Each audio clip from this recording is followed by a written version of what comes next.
Hey everyone, what's up?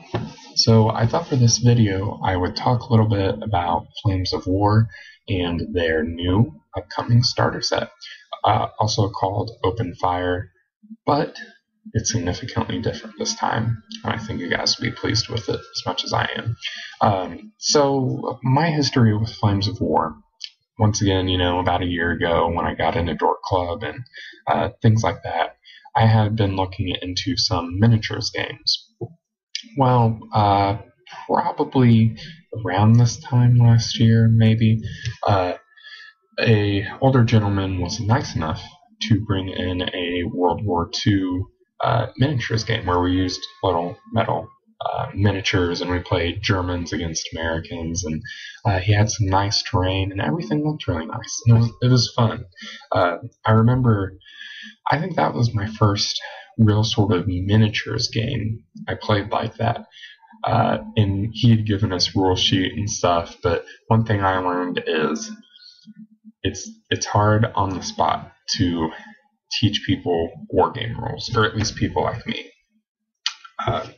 I I couldn't figure out, even though we had like a sheet with the rules and stuff, like I couldn't figure the stuff out really that much. But that didn't keep me from having fun with it. It was a really fun game, and so I had wanted some World War II miniatures.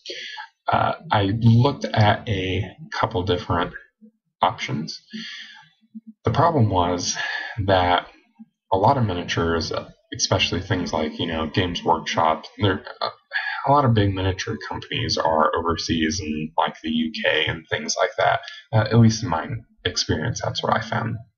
So the problem is the amount of shipping time and also the total cost, because not only do you have currency conversion, which buying from other countries, especially how the US dollar is now, that can be bad, and you can end up paying quite a bit more. So that wasn't really an option. I had found Flames of War, but the problem was looking at the miniatures. They were not very pretty. Now, granted, Warhammer miniatures are this big. A Flames of War miniature is a little bit smaller than the base. So about half the size of this guy, probably, so like up to here. So granted, you're only going to get so much detail on it, right? Well, they weren't very pretty miniatures, to be honest, and I really didn't want what they call the pumpkin face miniature, where it has like really round face and stuff, and it kind of just looks ridiculous. Granted, they're small, and maybe you don't look at that a lot, but when you're taking up close pictures and stuff, you want a nice looking miniature. Well, Professor Porter for the Dork Club had mentioned Flames of War again, and they had a new starter set. I was like, yeah, okay, we can do that. Well, I took a look at the new starter set, and judging from what people are saying and sort of comparing the miniatures a little bit, the biggest thing I think they fixed about it was the pumpkin face issue. I noticed some of the Germans didn't have it as much. They seemed to give them a more slender face in the miniatures, I think. And looking through the box set, the pictures that they provided, it seems they have fixed that problem. I'm not sure. I think it said something about they might have used a new process and things like that, and they really wanted to make a nice set. So I'm going to look into it. I'm excited because if they start doing the rest of their miniatures this way and fixing sort of the face problem, and it looks like they have a lot of good added detail, especially for 15mm size miniatures, then yeah, Flames of War could become more popular because, the miniatures are more attractive. And it looks like they're going to be making the change for at least infantry, if not, maybe more stuff. Instead of using the metal, they're going to move over to the plastics and things like that. So that's sort of my history with the game, and I am wanting to get one of these starter boxes. It's going to release on October 27th, I believe. So if you're looking for a good Halloween gift, this might be a good option. So we're going to go ahead and take a quick look at the contents as well as some of the miniatures and give you a more detailed overview for those of you who may be looking for one and haven't quite gotten that yet.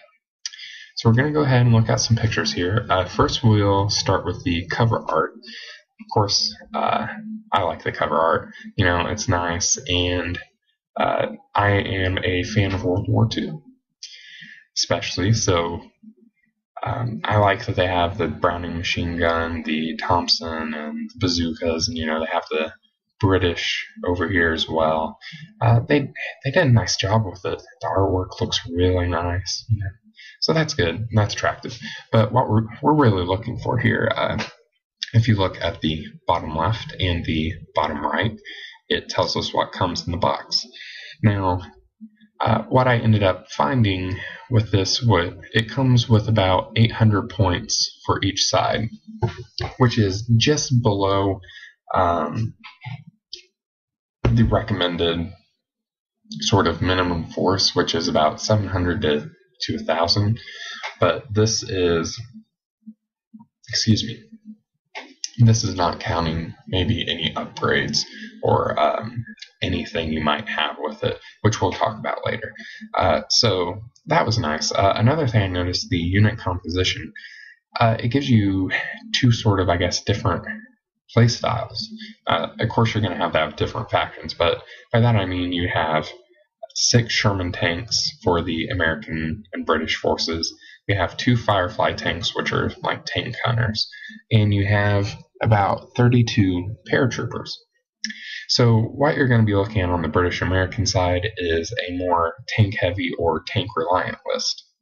And on the German side, you have about around 73 or 75 grenadiers in the 70s there. You get 2 PaK-40 anti-tank guns and 3 Stugs, or Stugs, however you want to pronounce it. I think it's Stugs.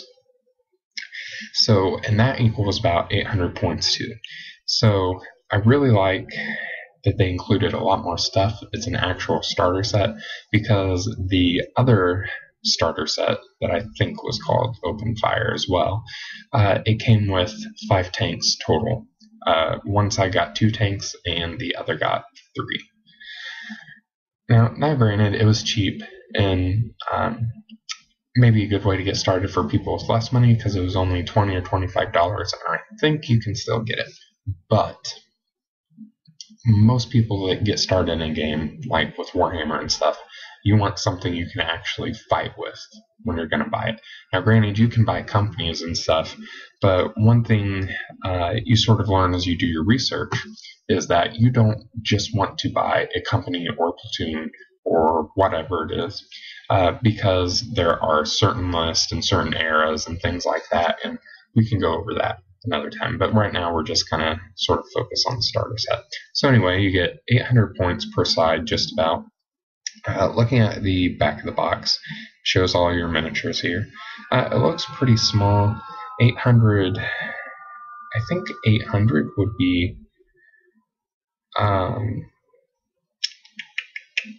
maybe right around company size, I believe. We'll look at that a little bit more later. But as you can see, you get some nice miniatures there. And of course, we're going to look at some more detailed pictures and just sort of review those quickly. Of course, you get a 52-page quick start guide, a 296-page full color rulebook, and the miniatures altogether, it says more than 118 of them. And you also get some cardboard terrain, this little flying plane thing over there in the corner, the V1 flying bomb. And you also are going to get your tokens, your objective markers, which are sort of the cardboard markers. You're also going to get 20 dice as well in your army list. So looking at some more photos here, and I'll just kind of have some going through here quickly. You can look at some of the Sherman tanks, the Stugs, some of the infantry, and especially on the infantry, you notice they don't have that pumpkin face I was really talking about. Some of them have a little more rounded face, but it's like a natural round, where some of them have a more angular gaunt to them. But it's clear to see this was done on purpose. This was not done because of restrictions in being able to do detail. And of course, if you look at them, whether you look at the German forces or the American, they are painted really nice. They are sculpted very nicely. The tanks look nice. I heard there was maybe a little bit a difficulty in putting the tanks that were plastic together, but I wouldn't know from personal experience yet. Okay, so the question is, do you want to buy the starter set? Right now, I'm going to talk to more of the newbies, like myself, because if you're a veteran of this or you've already played it, you've probably got what you want out of this review. However, if you're experienced with this and you want to leave some comments below, that would be wonderful. All the help we can get, even if it's past the release date, of this video. Any comments we can get would help, because people are going to be buying this, I'm sure, for quite some time. It's a nice set. So anyway, let's talk about Flames of War. We have 3 different eras. You have the early war, the mid-war, and the late war period. All of these will use different figures and sculpts and things like that. Some forces cannot be used in early or mid-war, and they can be used in late. Or maybe they can be used in early and not mid or late, etc. That's how the system works. Now, for each of these periods, how I understand it, you are going to need a different sort of rulebook, sort of like a codex, I guess you could say, in Warhammer terms, which list, what kind of units or companies or platoons can you make, because the effectiveness of each army changes over the war. Now, of course, they are going to balance things out, which is nice. So, if you like Germans in one period, you can still play Germans in another. Their force is going to be different, but that doesn't necessarily mean it's totally bad. But it depends. So, if you're a new player, what you have to consider with open fire is this is a purely late war period figures, models, rules. Okay. So, if you want to play early or mid-war, this may be a bit of a problem for you. That is sort of the technical, what you would think about things. Now we're going to talk about personal opinion. Let's break this set down. You get 296 page rulebook, a quick start guide. You get 1,600 points total worth of figures. You get your dice and your tokens. For $70, you can't go wrong with that. You just can't. Because, if you want to start a new army, you have to have your regular rulebook, which you're probably, let's say you buy the other starter set, which has some dice, the rulebook, and like 5 tanks. Well, there's $25. You're probably going to have to buy one of the period piece books, which is going to be another $60 US. And you're going to have to, you can start with a platoon for around 25, but I'd probably go ahead and invest in a company, which is going to be anywhere from $60 to $70. So it's going to be, in this economy at least, it is going to be more to get started separately. Now, if you're a very historic person and you're like diehard one of these other eras and you're just like, I do not want to play late war, then maybe you want to go that route.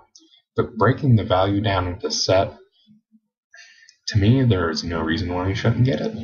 And of course, if you want to like proxy this out and say, these riflemen are going to be early or mid era or whatever, with your friends and stuff, you can do that. Tournament wise, what I'm hearing at least, you don't want to do anything like that. You want to make sure you have the right units and things like that. But honestly, late war period, I would say, is probably, at least in my opinion, everyone knows the most probably about the more of the late war period. Mid and late is sort of when America started getting involved a little bit more. So honestly, the value for the set, even if you decide you don't want to get started in this period, there's no reason why you shouldn't buy this set. There's pretty much just not, especially for the price. It's an amazing price. The sculpts look much better. If there's anything you don't want from this set, go ahead and sell it. Keep the dice and the tokens and the rule book, right?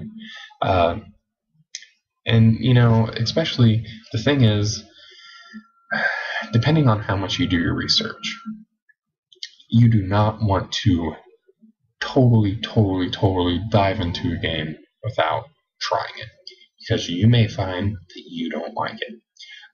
With me personally, I started with Warhammer.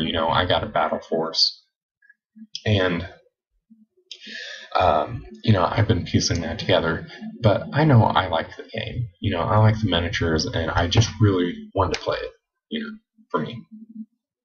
Now, you may find that you don't like Flames of War all that much, so $70 and saving all that extra that you're going to spend on an army and you may not like it, $70 is definitely a better deal, right? If you do know that you like the game, you can do more research into the other eras, but overall, considering everything, I would say there's no reason, if you're starting out, why you wouldn't want to get this box. Even if it is late war, you're going to have, if you're just buying it for yourself, you're going to have 2 different starter forces that are a good amount of points you can play with. You're going to get to test out playing styles. You can expand one or both. So if you're getting started, even considering that, and even considering if you want to get another company or platoon, there's no reason not to get this. No reason not to. It's a great starter set. The figures look great. You get your rule book and your dice and everything like that. So it's a great starter set. I give you applause to the guys behind Flames of War. The starter set is a lot better than the other one. I would still like them to keep the other starter set, just in case, some people maybe just want to pay that $10 and then their friend goes in for $15 or whatever, and maybe try a little bit of the rules out. But overall, if you're looking to get into Flames of War, no reason not to get this, and I'd highly encourage you to.